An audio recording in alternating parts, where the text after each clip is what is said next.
The Cold War was not only a geopolitical contest between the United States and the Soviet Union but also a struggle over ideas, identities, and social justice within American society itself. Few figures embody this intersection as vividly as Angela Davis, a scholar, activist, and revolutionary whose life became entangled with Cold War politics. Davis's journey reveals how the battle against communism, racism, and social inequality converged in mid-20th century America. Early life and political awakening. Born in Birmingham, Alabama in 1944, Davis grew up in the segregated South during the height of Jim Crow. Her neighborhood was often subjected to white supremacist violence, an experience that instilled in her an early awareness of racial injustice.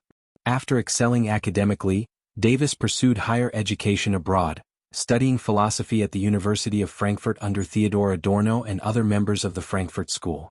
It was here that she deepened her understanding of Marxist and critical theory, ideas that would later influence her activism.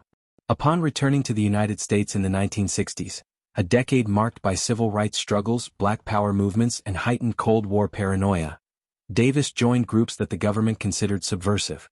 Most notably, she became involved with the Communist Party USA, CPUSA, and the Black Panther Party. This dual affiliation placed her squarely in the crosshairs of Cold War anti-communism. Angela Davis and Cold War anti-communism. By the mid-20th century, the U.S. government had equated communism with disloyalty, particularly among people of color and social reformers. The FBI under J. Edgar Hoover surveilled, harassed, and sought to discredit radicals, especially those linking racial justice to socialist or communist ideology. Davis's membership in the CPUSA brought intense scrutiny. In 1969, then-California Governor Ronald Reagan led efforts to bar Davis from teaching philosophy at UCLA due to her communist ties. The attempt highlighted how the Cold War's ideological battle extended into American universities, where the fear of subversion threatened academic freedom. Davis successfully fought her dismissal in court, but the controversy made her a symbol of the struggle between free thought and Cold War repression. The Soledad brothers and international spotlight. Davis's activism reached its most dramatic moment in 1970, when firearms registered in her name were used in a courtroom attack staged to free the Soledad brothers, 3 black inmates accused of killing a prison guard. The event ended in a shootout that left 4 people dead. Davis, though not present at the scene, was accused of aiding the plot and charged with murder, kidnapping, and conspiracy. Branded one of the FBI's 10 most wanted fugitives, Davis went underground before being captured. Her trial became one of the most sensational of the era, pitting the U.S. justice system against an individual whose identity as a black, female, communist intellectual embodied multiple perceived threats to the American order. The Cold War context amplified the case, as conservatives portrayed her as a Soviet-backed agitator, while progressives and leftists worldwide saw her as a political prisoner. A global symbol. The Free Angela Davis movement swept across the globe. From Eastern Europe to Latin America, millions rallied in her defense. Socialist governments, especially the Soviet Union, Cuba, and East Germany, championed her cause, depicting her as a victim of U.S. imperialism and racism. In many ways, Davis became a propaganda figure in the Cold War, with the East exploiting her case to highlight American hypocrisy on democracy and human rights. In 1972, after a high-profile trial, Davis was acquitted of all charges.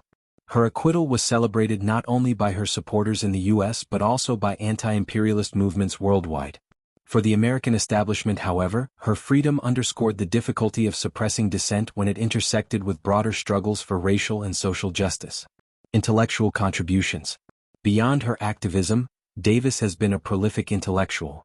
She linked the oppression of Black Americans to broader structures of capitalism and imperialism, themes deeply tied to Cold War debates.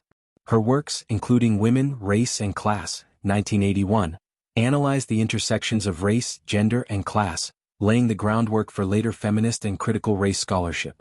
In a Cold War era where the U.S. government sought to portray itself as the leader of the free world, Davis's critiques exposed the contradictions of American democracy. How could the U.S. champion freedom abroad while denying civil rights, surveilling activists, and criminalizing political dissent at home? Legacy. Angela Davis's Cold War story illustrates how domestic struggles for equality became inseparable from global ideological battles. She was both a target of U.S. anti-communism and a symbol of international resistance to American power. Her experiences highlight the ways in which the Cold War was fought not only in distant lands but also in classrooms, courtrooms, and communities across the United States. Today, Davis remains an influential voice in movements for prison abolition, racial justice, and gender equality. Her life serves as a reminder that the Cold War was not merely a clash of superpowers, but a period when ideas about freedom, justice, and equality were contested on every level of society.